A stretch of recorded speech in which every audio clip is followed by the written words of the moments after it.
নমস্কার বন্ধুরা, আজ আমি হাজির হয়েছি আবার একটা রেসিপির সাথে। আজ আমি আপনাদের সাথে শেয়ার করব এঁচোড়ের একটা রেসিপি। এঁচোড়ের অনেক রকম রেসিপি তো আপনারা ট্রাই করেছেন, কিন্তু এভাবে একবার এঁচোড়ের আচার বানিয়ে দেখুন এবং এটা সারা বছর সংরক্ষণ করুন। ভাত, রুটি, লুচি, পরোটার সাথে খেতে লাগে অসাধারণ। আসুন তাহলে রেসিপিটি দেখে নেওয়া যাক। আমি কিছুটা পরিমাণ এঁচোড় চৌকো করে কেটে নিয়েছি। এবার এটা আমি জলে লবণ ও হলুদ দিয়ে কিছুক্ষণ সেদ্ধ করে নেব। এটা সেদ্ধ হয়ে গেছে। এবার একটা পাত্রের মধ্যে একটা ন্যাকড়া দিয়ে এই সেদ্ধ করা এঁচোড়টা দিয়েছি। এবার রোদে আমি 1 ঘন্টা এটা একটু জলটা শুকিয়ে নেব। এবার ওভেনে আমি একটা কড়াই বসিয়ে দিয়েছি। এর মধ্যে 2 চামচ সরিষার তেল নিয়েছি।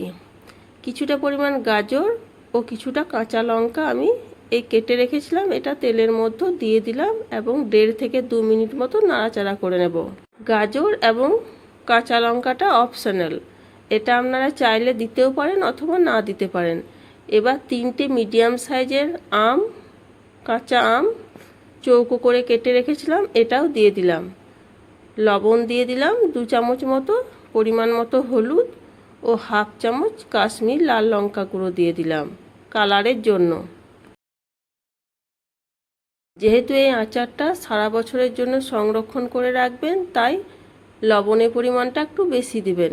2 থেকে 2.5 মিনিট মতো নাড়াচাড়া করে নিলাম। আমটা একটু নরম হয়ে গেছে। এবার আমি কিছুটা পরিমাণ সরিষার তেল দিয়ে দিলাম। সমস্ত কিছু একবার নাড়াচাড়া করে নিলাম। এবার এটা আমি একটু ফুটিয়ে নেব। এই যে ফুটে উঠেছে, এবার গ্যাসের ফ্লেমটা আমি বন্ধ করে দেব। এবার যে এঁচোড়টা আমি জল ঝরিয়ে শুকিয়ে রাখলাম, এটা আমি এর মধ্যে দিয়ে নাড়াচাড়া করে নিলাম। এবার একটা মশলা বানিয়ে নেব। একটা ওভেনে তাওয়া বসিয়ে দিলাম। এর মধ্যে 1 চামচ ধনে দিয়ে দিলাম, 1 চামচ গোটা জিরে দিয়ে দিলাম, 1/2 চামচ মেথি দিয়ে দিলাম ও 1 চামচ জোয়ান দিয়ে দিলাম। কয়েকটা শুকনো লঙ্কা ও 2টো তেজপাতা দিয়ে দিলাম। এবার এটা আমি 1.5 থেকে 2 মিনিট মতো লো ফ্লেমে নাড়াচাড়া করে নেব।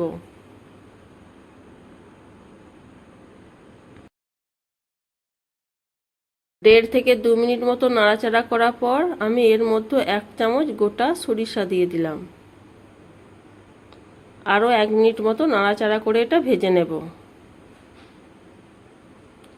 এবার এটা আমি নামিয়ে ঠান্ডা করে গুঁড়ো করে নেব।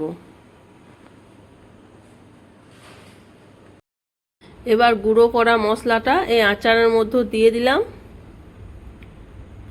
এবং 2 চামচ চিনি দিয়ে দিলাম। আপনারা চাইলে এতে গুড়ও দিতে পারেন। সমস্ত কিছু খুব ভালোভাবে একবার মিশিয়ে নিচ্ছি।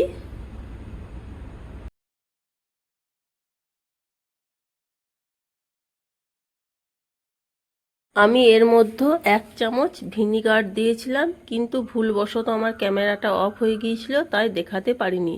এবার এটা আমি একটা পাত্রের মধ্যে ঢেলে নিলাম। এবার এটা আমি 2-3 দিন রোদে দেব, তারপর একটা এয়ার কন্টেনার জারের মধ্যে রেখে দেব এবং সারা বছর সংরক্ষণ থাকবে। বন্ধুরা, আজ আমার এই এঁচোড়ের আচারের রেসিপিটা আপনাদের কেমন লেগেছে অবশ্যই কমেন্ট করে জানাবেন এবং ভালো লাগলে লাইক, কমেন্ট এবং প্রিয়জনদের সাথে শেয়ার করার অনুরোধ থাকলো।